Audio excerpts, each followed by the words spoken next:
Right, so dementia. Right. So what is dementia? It's not a disease. It's an umbrella term. Okay, it's a clinical syndrome. It's a group of symptoms and signs. Okay, here's some definitions: an acquired global impairment of intellect, memory, and personality, but without impairment of consciousness. A layman's description is the brain is losing power, and problems arise because it isn't working properly. Yeah, I like to use this with patients in memory clinics. It's yeah. So important thing is it's an umbrella term. Okay, there are hundreds of diseases which can cause dementia, but most commonly there are a handful. Okay, there's lots of rare causes, but there are a handful. Okay, and we'll come on to the causes, the most common ones. So what is dementia? So it's an impairment in intellectual function affecting more than one cognitive domain. It interferes with social or occupational functioning, and it has to be a decline from a previously higher level of functioning. It's not explained by delirium or a major psychiatric or other major psychiatric disease. Okay, so the cognitive domains which can be affected: executive function, okay, in the frontal lobe; memory, so you've got your hippocampus and your medial temporal lobe; language, which is used the left hemisphere; and the visuospatial, which is visuospatial functions, which is the function of found in the centers are found in occipital and parietal lobe. So these are some more definitions of how to diagnose dementia. So it requires impairment in 2 or more cognitive domains sufficient to interfere with social or occupational functioning. Definitions which are too mild or circumscribed to fulfill this definition are called MCI, mild cognitive impairments. Okay. Right. Yeah. So to summarize those slides so far, it's an umbrella term. There are hundreds of diseases which cause dementia. Okay. The most common type is Alzheimer's disease. Okay, so you may have heard the term Alzheimer's dementia, but actually it should be Alzheimer's disease causing dementia syndrome. That is technically the right way to say it. Just think about it. Okay.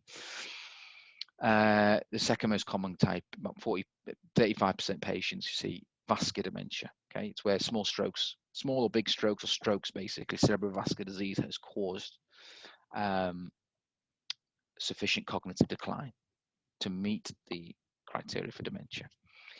Then you have some less common types which make up, sort of less than 10%, less than 5%. You have Lewy body dementia and Parkinson's disease dementia.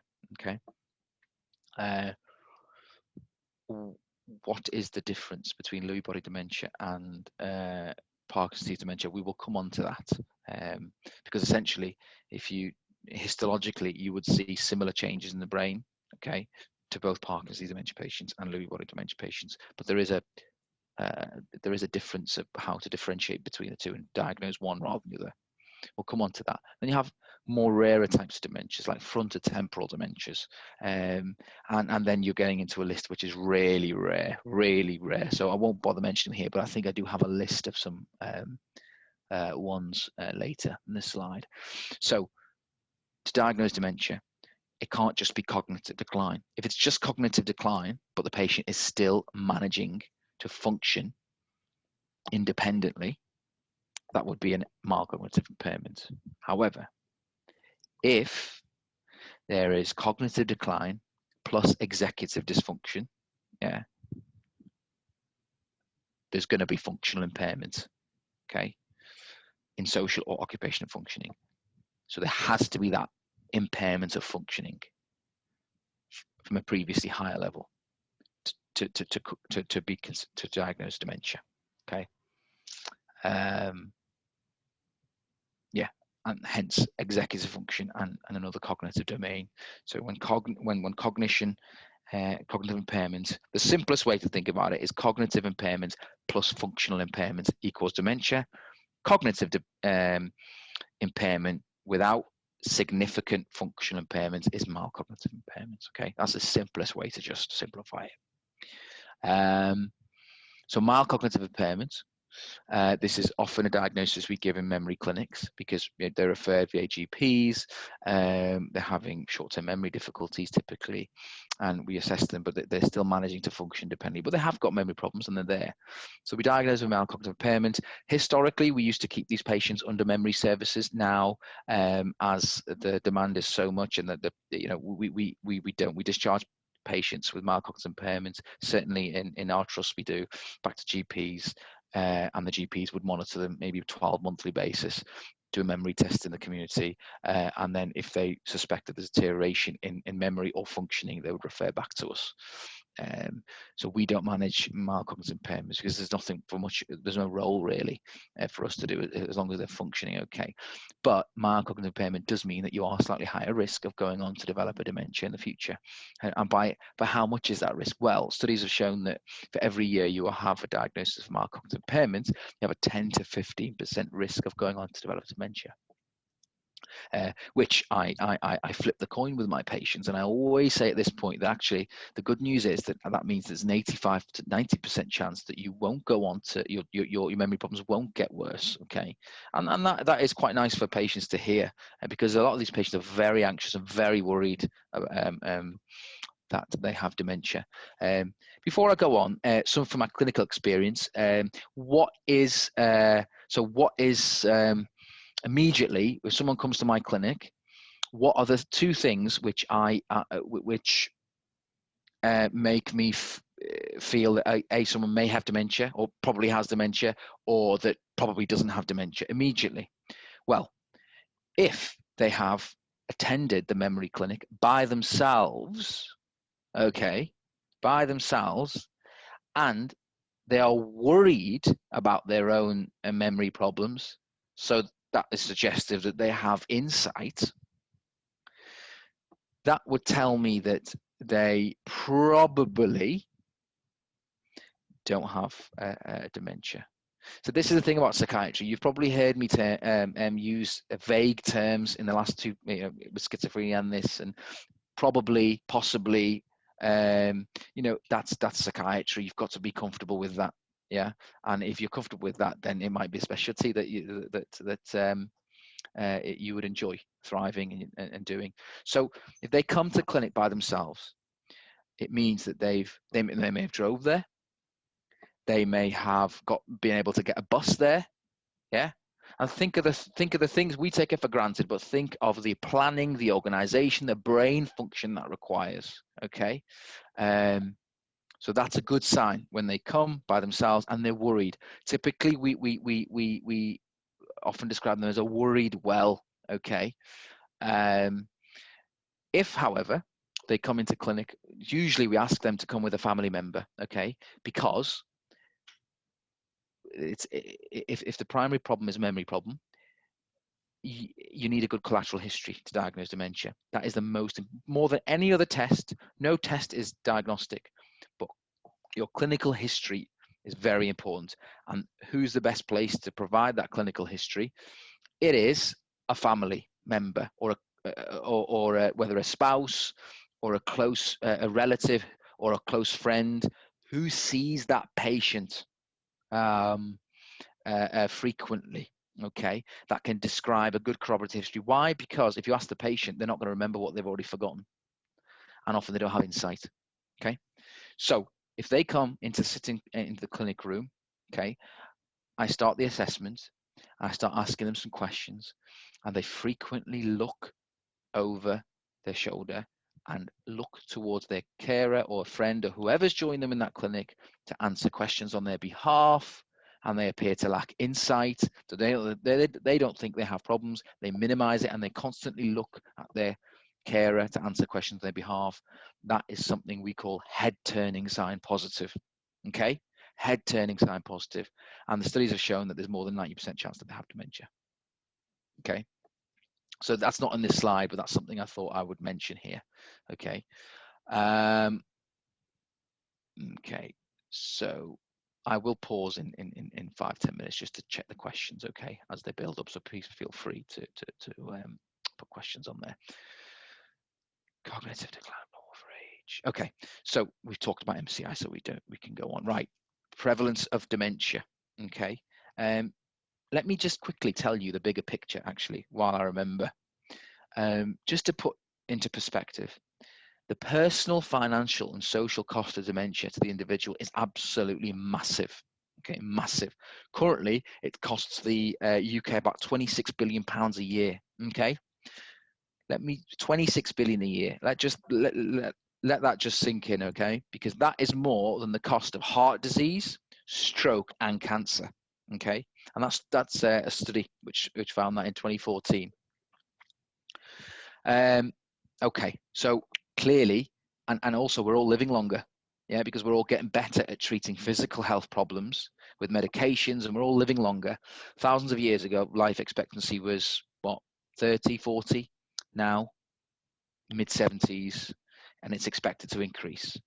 So dementia will become more prevalent. Okay, so here's some statistics that you can see.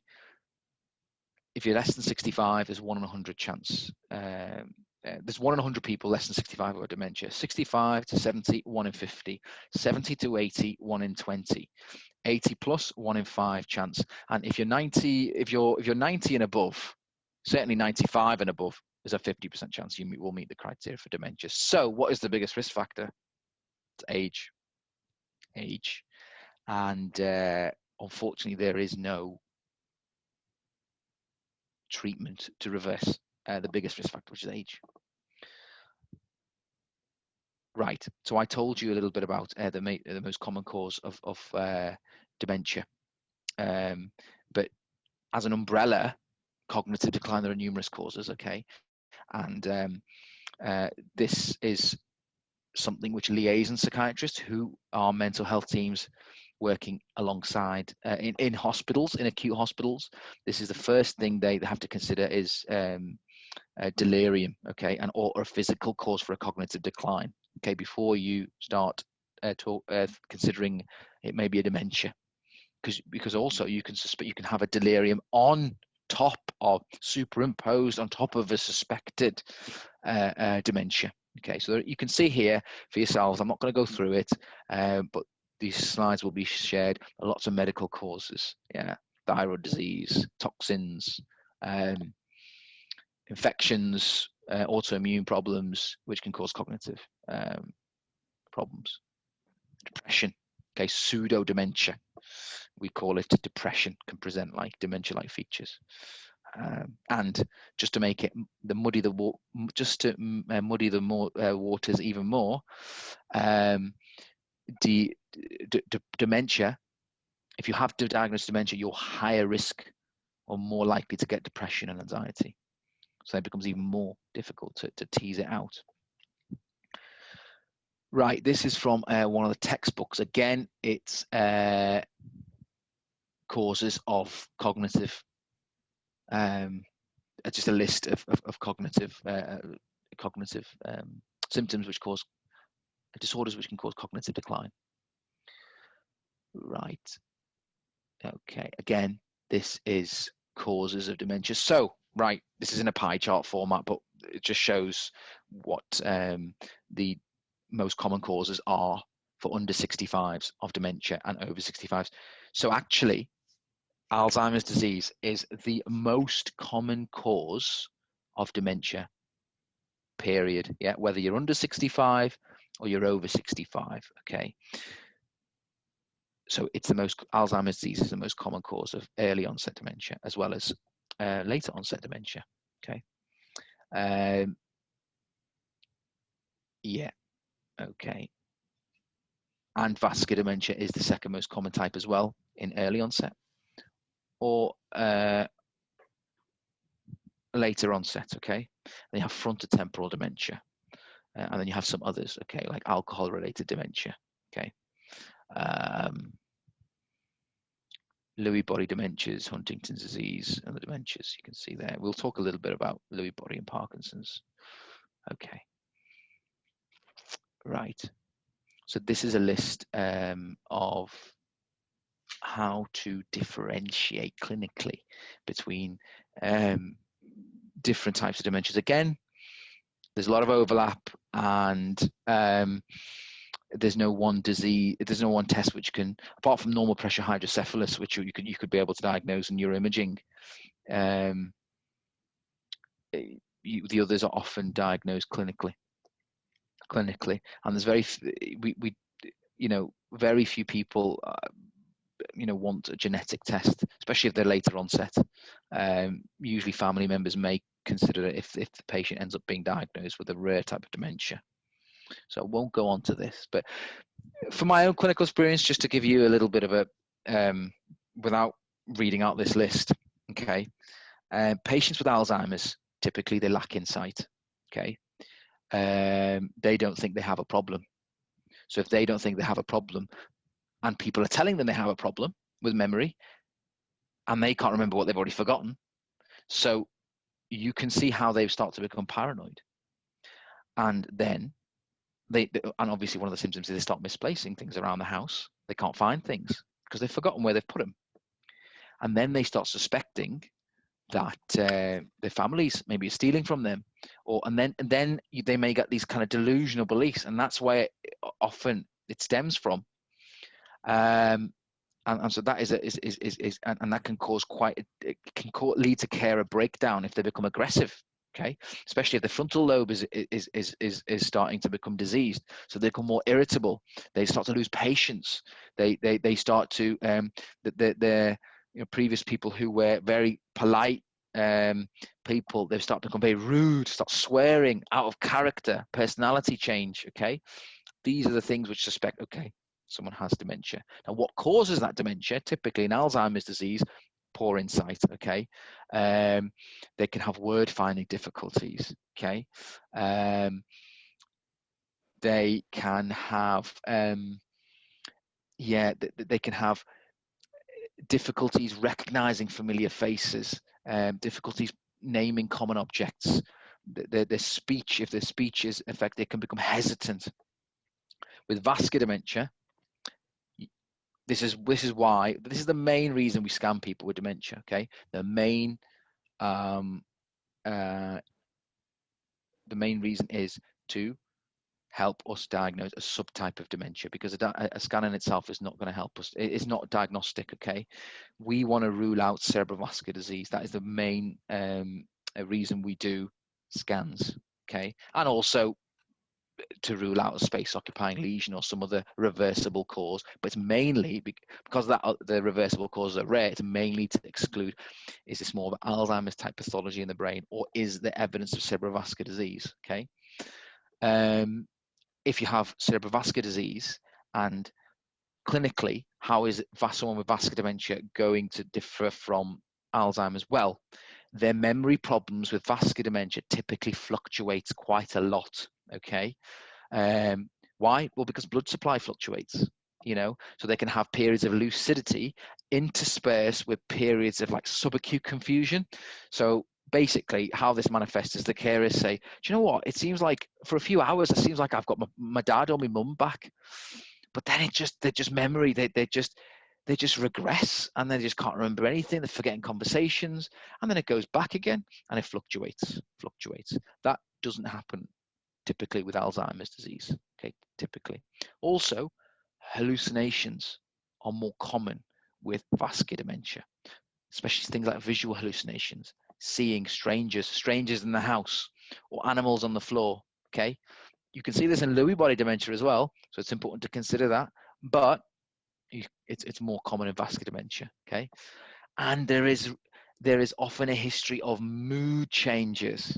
Okay, lability of mood, or maybe even a long history of depression. Okay, or something like that. But there's mood seems to change. Irritability might be more there, and insight is relatively preserved. So patients typically have some insight that their memory is not as good as it used to be. Perhaps they may not know the extent to which it is affected, but they have some preservation of insight. Okay, and textbooks tell you that vascular dementia typically has a stepwise progression. And what that basically means is that each time you have a cerebrovascular event, big or small, there is a stepwise deterioration. So your memory and cognitive domains and functioning deteriorate, and then there is a relatively plateauing.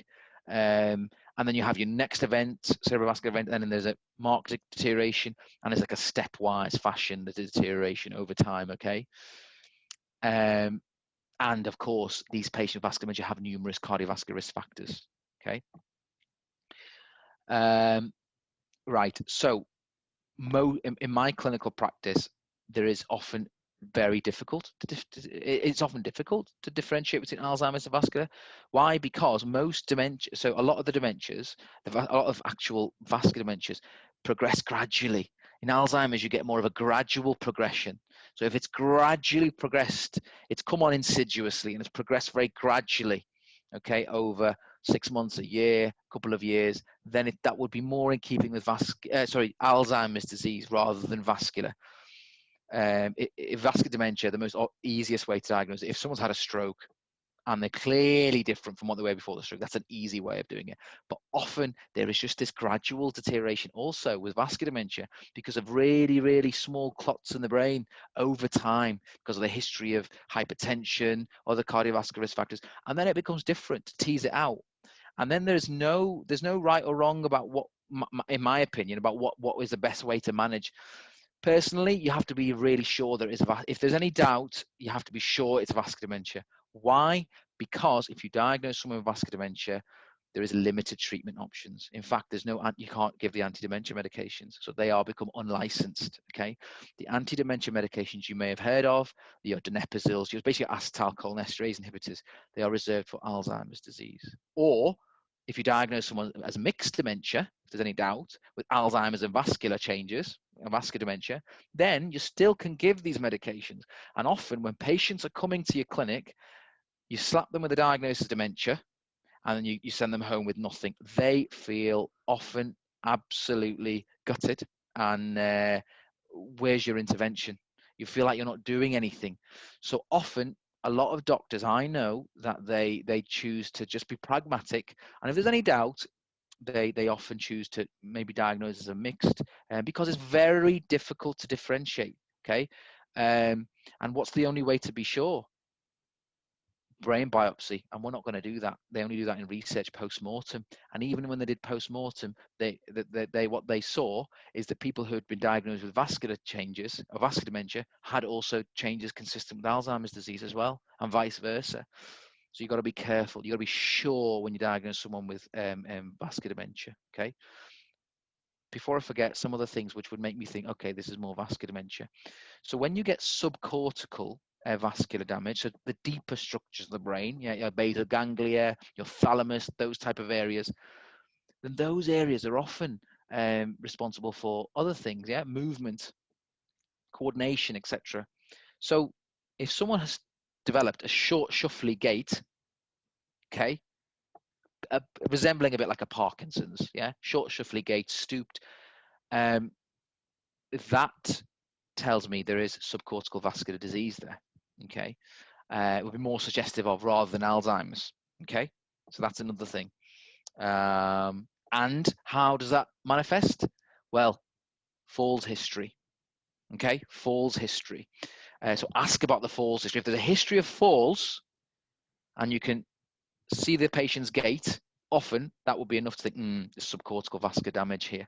Doesn't mean to say that you still don't have a mixed dementia, and you should always be, I personally think you should still be pragmatic, especially if agitation becomes an issue later on, okay? Because you may know that we use an antipsychotic medication called risperidone, which is licensed for use in managing agitation with dementia. It becomes harder to give it.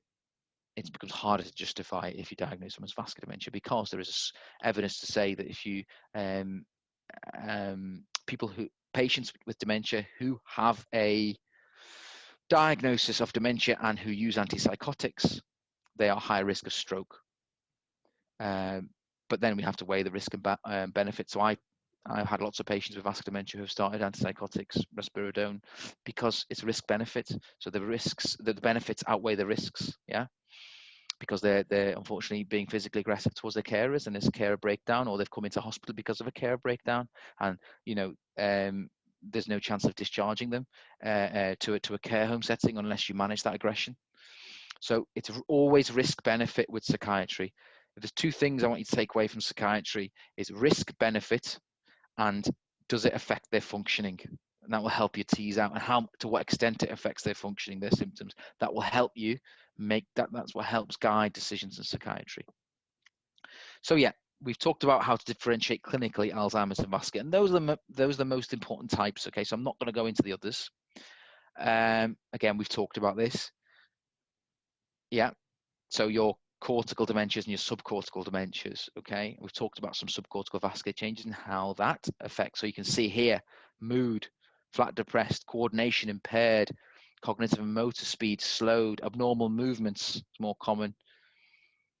Whereas with cortical dementias like Alzheimer's, the memory impairment typically is severe and early, and you get early dysphasias, word finding difficulties, but the mood, coordination, and the cognitive motor speed is typically normal. So these are clinically, over time, as you become more experienced at seeing these patients clinically, helps you to differentiate between them. And then if you're clinically confident in it, does the patient need more investigations? Do they need to be exposed to radiations for a CT scan, or do you need to put them through more expensive tests? You've got to think about cost benefit as well, and not just cost of doing these tests. The distress that these tests would put on the patients pragmatically.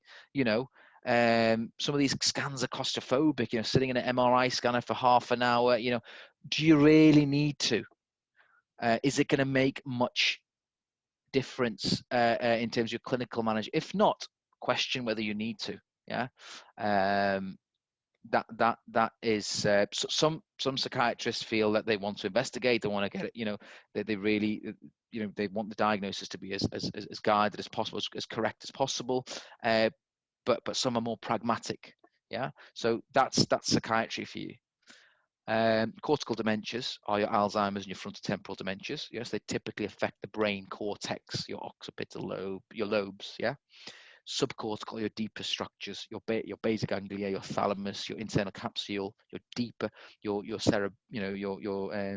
cerebellum, your deeper structure of the brain. Okay, so at this point, let me just quickly mention. So this is why when I'm doing a CT scan request for patients in a memory clinic, I am writing down something specific, not query dementia, because you can't diagnose dementia. Dementia is a clinical diagnosis, okay? And all these things we do, the memory test, the brain scan, the history taking, the memory test, they are all jigsaws. They are all parts of the jigsaw. They're all pieces of the jigsaw, okay? And there's no one test which will give you the whole jigsaw in one. So when I'm doing that CT scan, it's not completely necessary if it's obvious in the history, but if I'm doing it, I would say something like 80-year-old lady with cognitive impairment, cerebrovascular risk factors present, neuroimaging to clarify subtype of dementia, to assist in subtype of dementia, or you can ask the radiologist to look at specific things, okay? Because if you don't ask, don't expect the radiologist to specifically look, okay?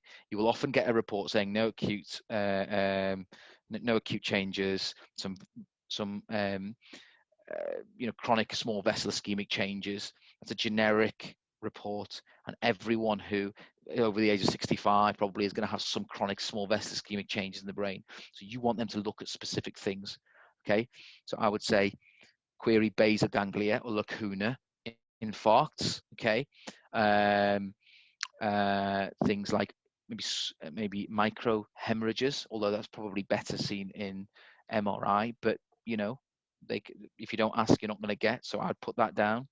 I would put any strategic infarcts, things like any space occupying lesions, and also I would ask whether there is any is there any global cortical atrophy or medial temporal atrophy more than what you'd expect given the patient's age. Yeah, that's the kind of thing I would be asking. I'm not going to be asking query, is this dementia with this history? Yeah. Okay, so cortical dementias, your Alzheimer's, your frontotemporal, and you've got your subcorticals, like your ones associated with Parkinson's disease, Huntington's, MS, and your specific strategic infarcts. Do you know that even one basal ganglia infarct can cause dementia, can cause you a strategic infarct dementia? And you've got mixed, your vascular, your dementia with Lewy bodies, and your cortical base degeneration, neurosyphilis. We won't talk too much about that. That's very rare. I've not seen anyone with cortical base degeneration or even neurosyphilis, because obviously penicillin, this was probably more prevalent before penicillin. I like this slide because it gives you a good overview of the cognitive and non-cognitive symptoms of dementia. So symptoms of dementia, yeah, they can broadly be classified cognitive and non-cognitive. Cognitive: amnesia, aphasia, agnosia, apraxia. Yeah. 4A's, easy to remember: non-cognitive symptoms, behavioral symptoms, psychological symptoms. Psychological symptoms: depression, dementia, like depression, anxiety. Behavioral symptoms: irritability, aggression, agitation. Yeah, those type of things, and it affects your ADLs, obviously. So now, how do you, at this point, let me just touch on ADLs. And taking ADL history is very important. You're not always going to have an OT assessment.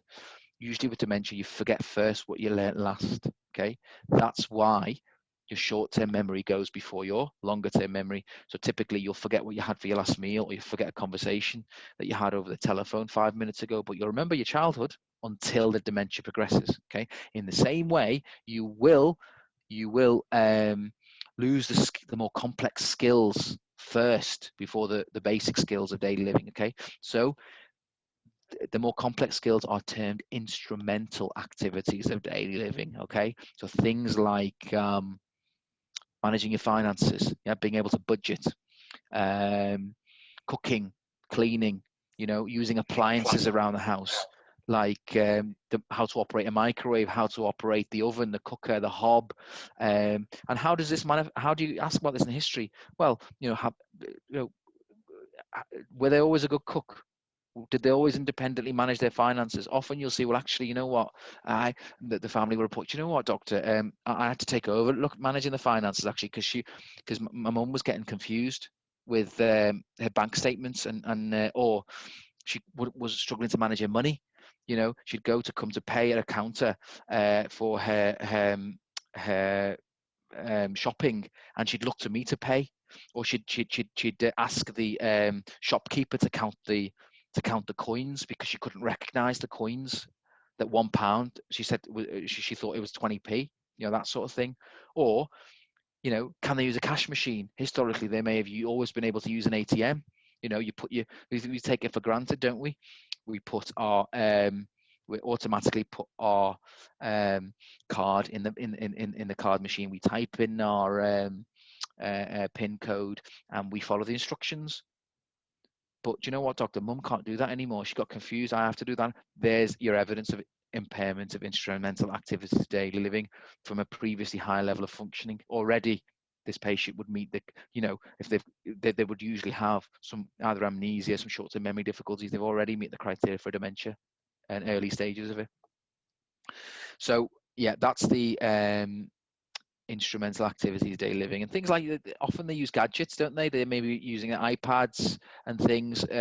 Often they don't, the older generation, but some of them do, and they're no longer using them anymore. Or cooking is becoming an issue. Maybe it's a safety hazard. Always think about risk. So things like, are they leaving the gas hob on? They're forgetting to turn it off. And also, before I forget, one of the earliest symptoms, please remember this, and it's not, people don't ask for it. And it's very hard to ask for, actually, and how it's hard for a carer to report. One of the earliest signs of dementia: loss of smell, anosmia. How do you ask for it? It's difficult, isn't it? Very difficult, but that's one of the earliest, absolute earliest signs of dementia. Maybe that a carer comes in one day and it smells like gas, but they can't smell it. Alarm bells, absolutely alarm bells. And so that should be, something to be taken seriously, and really, they need to be seen and assessed. Have they left taps on running? Has it caused a flood? All these things are important of instrumental activity delivering. Basic ADLs, we know what they are. Yeah, personal hygiene, managing that, managing, being able to walk, etc. Yeah, wash yourself, personal care. Another instrumental activity delivering, before I forget, managing your medication independently. Yeah, so often these patients forget the tablets. A lot of people forget now and again, but if there's a persistent issue with forgetting medication because they can't remember, there's a risk, isn't it, that they'll forget maybe they forget they've already taken it in the morning, and they start taking too many medications, results in side effects. So that's a risk. So often we ask patients, when we prescribe our anti-dementia medications, we only reserve it, say, to families, unless you can be a treatment guarantor, we ain't going to start medications. Yeah, either you have a lockbox, or carers coming in, administering it, and putting it away in a safe place. Because, as you know, acetylcholinesterase inhibitors is one of the side effects of bradycardia. Have too many of them, it can cause, it can be fatal.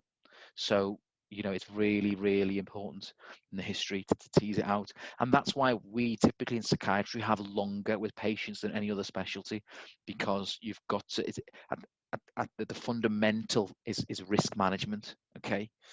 Not just diagnosis, but risk management.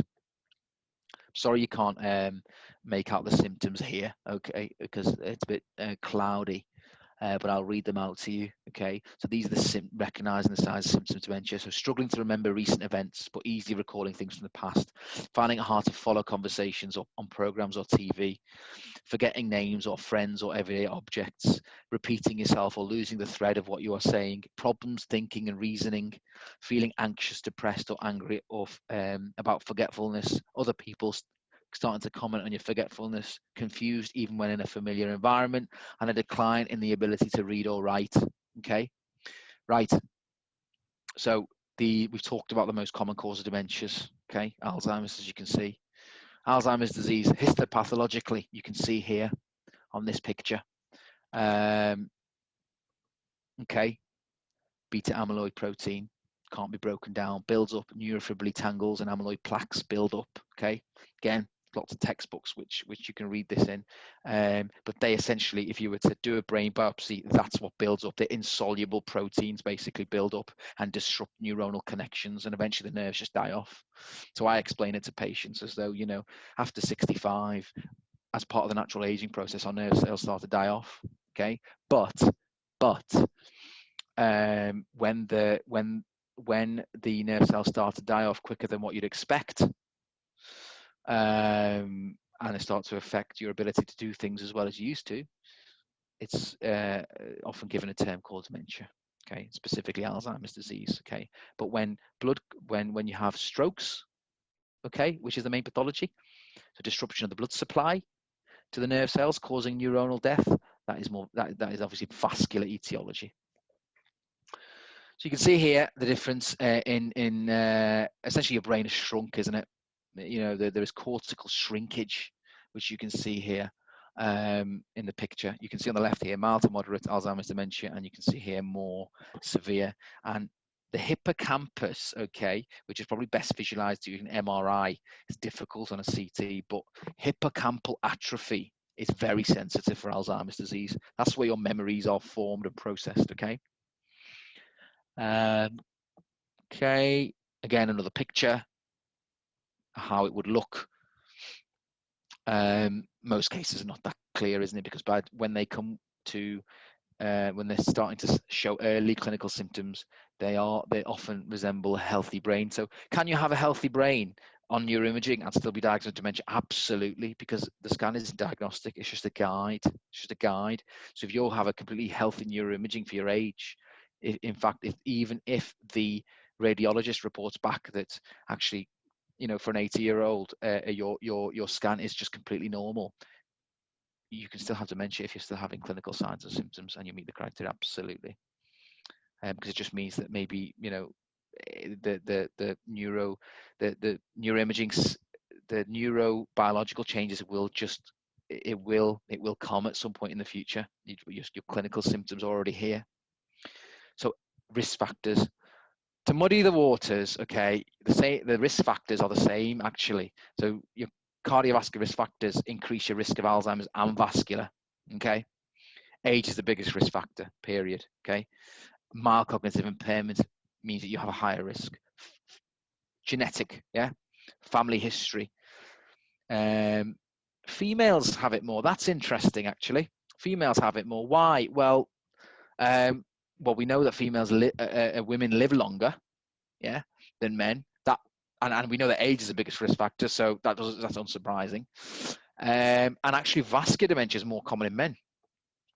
So again, that's interesting. And there is this ApoE4 allele. I wouldn't get too bogged down about this. This is a specific genetic risk factor. So if you're positive for this, there's an increased risk of you having a genetic form of Alzheimer's dementia, possibly earlier onset. So typically, if I was a psychiatrist working in the early onset service dementia, then I would typically maybe see more of this type of dementia. Although Alzheimer's still is the most common cause, genetic causes is more rarer, okay, of Alzheimer's, and yeah, you may consider referring people for genetic testing, but I wouldn't get too bogged down in that, because even as an old age psychiatrist, you may never see someone with this, okay. Clinical features we talked about. Sundowning symptoms. You'll see this term typically. As the sun goes down, patients' symptoms of dementia get worse, okay, whether it's cognitive and non-cognitive symptoms, okay. We get a lot of referrals from care homes saying, doctor, patient X, their symptoms is the confusion and agitation and irritability and aggression get worse as the day goes on, and first thing in the morning they're better. There's probably a few things to do with that. Obviously, sleep helps you regenerate the brain, and they're typically, when the patients wake up for a few hours, their brain is refreshed and better. And also there's a lot of light, so they're less confused.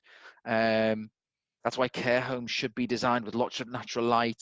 You should not have too much clutter around, good orientation, calendar, clocks, so patients can orientate themselves. When the light is dim, confusion increases, can lead to sundowning. And often lorazepam is often used to help with patients with sundowning. Okay, dementia with Lewy bodies, right? So if you, as I said before, Lewy bodies, which are alpha-synuclein aggregates, okay, they're found in both dementia with Lewy bodies and Parkinson's disease. What's the difference? Well, Parkinson's dementia, you would diagnose someone with Parkinson's disease dementia if they have a preceding history of Parkinson's disease. Okay, have a preceding history of Parkinson's disease.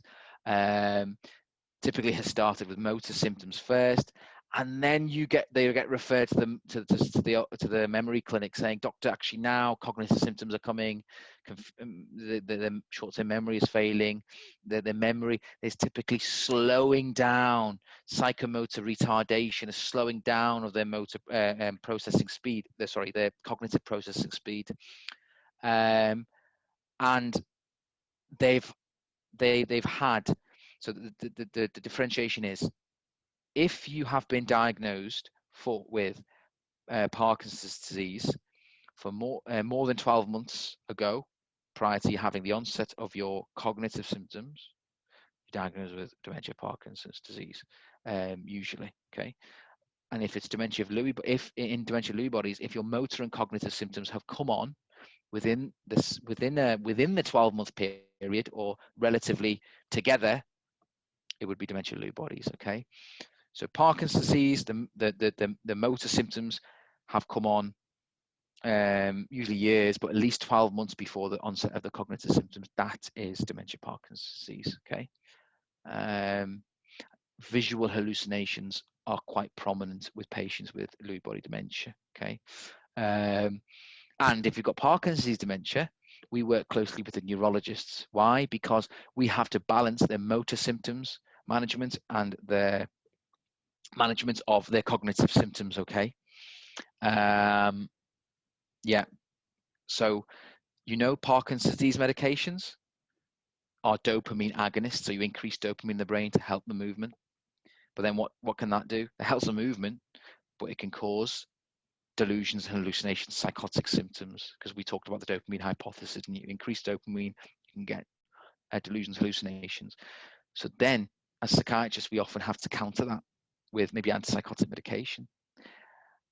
Typically, it's quetiapine, and because it has some evidence, really. But you've got to be very careful, low doses, because if you give too much antipsychotic, what happens?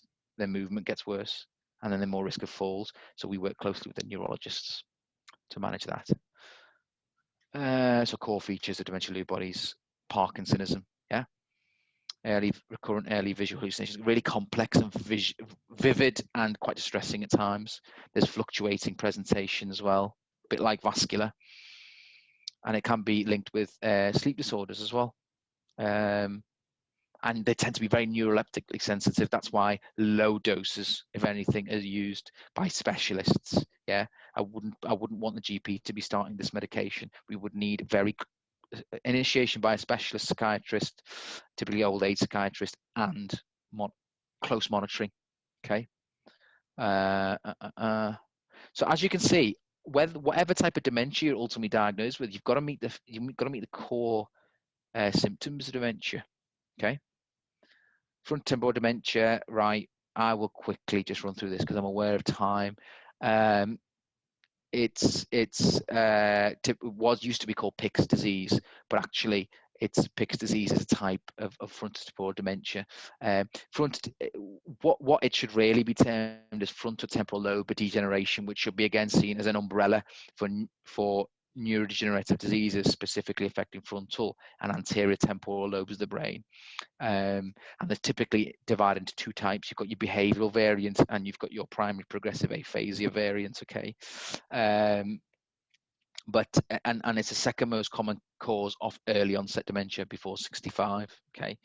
But I won't talk too much about that now because I'm aware of time. And again, it's rare. I worked in a year in old age psychiatry service last year, and I diagnosed one person with probable FTD, and one person was diagnosed by a neurologist, and then came to us. So out of in a whole year. Behavior and personality change, and the behavioral variant is often the first manifestation. So personality change before the memory problems. With the aphasia, language, speech, and writing abilities are affected with the primary progressive aphasia variant. Vascular dementia, we've talked about. We've talked about that. A bit of a neuroimaging. History with critical, we have talked about that. Right. Okay, quickly. So IQ code, what is this? This is just a questionnaire that we can give to informants. Okay, so this demonstrates how important corroborative history is. So we use a lot of questionnaires like this to prompt memories or to prompt history taking from carers, because often it's difficult for them to recall unless you prompt them, and that can really be parts of crucial parts of diagnosis. These are reversible causes. So as part of we do a blood test prior to people being referred to memory clinic. B12, folate typically is things that we ask GPs to do. Okay. MMSE, Adam Brooks. Yeah, there's lots of memory tests you can do. Again, as long as you do an objective memory test, an MMSE usually takes about 10 minutes. Adam Brooks usually longer. MMSE tests all lobes except the frontal lobe. Okay, Mocha tests a little bit of everything, and is good in my opinion. Adam Brooks takes quite long, and it can it's difficult to engage sometimes with patients. That's an MMSC. 6CIT, typically a test which GPs are able to, because they only got 10 minutes to do an assessment, so they often do that one.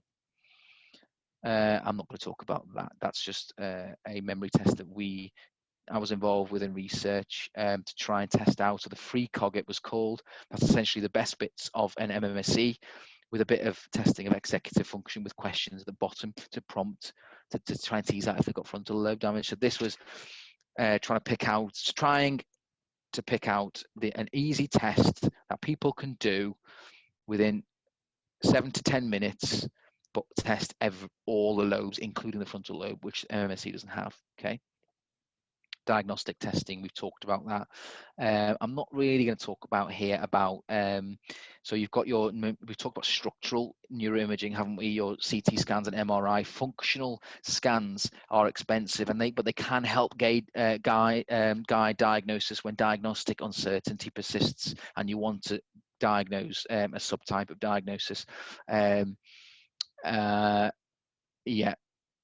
If you, for example, differentiating frontotemporal dementia with Alzheimer's, so is it a frontotemporal variant? Is it a frontal variant of Alzheimer's, or is it a frontotemporal dementia? That sort of thing. That would then there may be a case for it. Okay. Drug treatment we've talked about. Again, drug treatment is not cure. There's no cure for dementia. It's about delaying the progression. Okay. There is memantine as well, which is an NMDA antagonist. Again, modest benefit. Main thing is symptom management, dementia. Okay. This MCQ is not really going to work over Zoom. Okay. Right. Let me just have a quick look at the questions. And I know that we've got 2 minutes. Okay. Right. Quick 5 questions. Okay. Let me just try and get through this. Ooh. Okay. What was head turning sign positive? Right. Patient comes in with their carer to a memory clinic, right? And the reason that the reason the care is there because you want a corroborative history. Because if you're going to start asking the patient who has memory problems about their history, they're not going to give you an accurate history because they can't remember what they've already forgotten. So head turning sign positive is I'm facing the patient. I start to ask them a question. I usually always start with the patients because I want to gauge their insight. So I said, "Do you think memory is it?" So I understand the GP's referred you, blah blah blah. Do you think your memory is a problem? No, doctor. I said, okay. So tell me about this. Tell me about that. And then they turn to their carer to answer those questions on their behalf. They can't answer it, so it's almost masking their memory problems. That's head turning sign positive, and that is quite sensitive for dementia. Possible cognitive impairment the physician may observe. All right, brilliant. Someone's answered that actually. Thank you, Shirley. Can dementia with Lewy bodies exist without Parkinsonism? Oh, that's a great question. I think it's one of the. I think it's in the. So you've got probable and possible. Usually there is some Parkinsonism type symptoms. You can suspect Lewy body dementia, but Parkinsonism makes it more likely to be Lewy body dementia. It just supports your diagnosis. Yeah.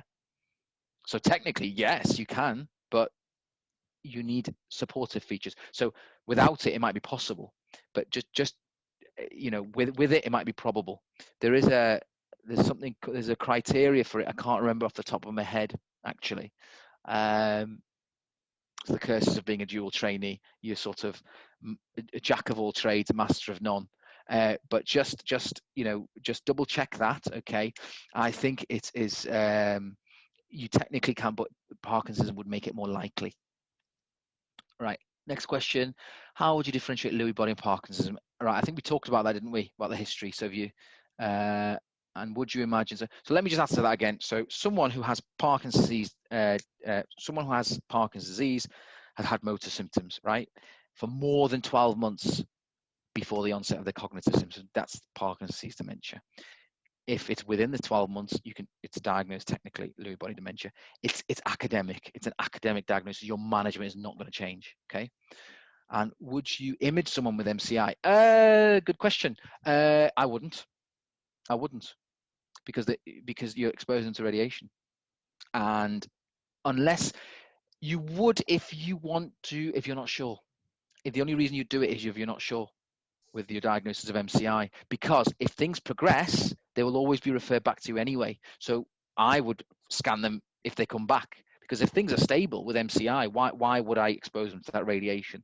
Okay, so I personally wouldn't scan them. If I diagnose them with MCI, I wouldn't.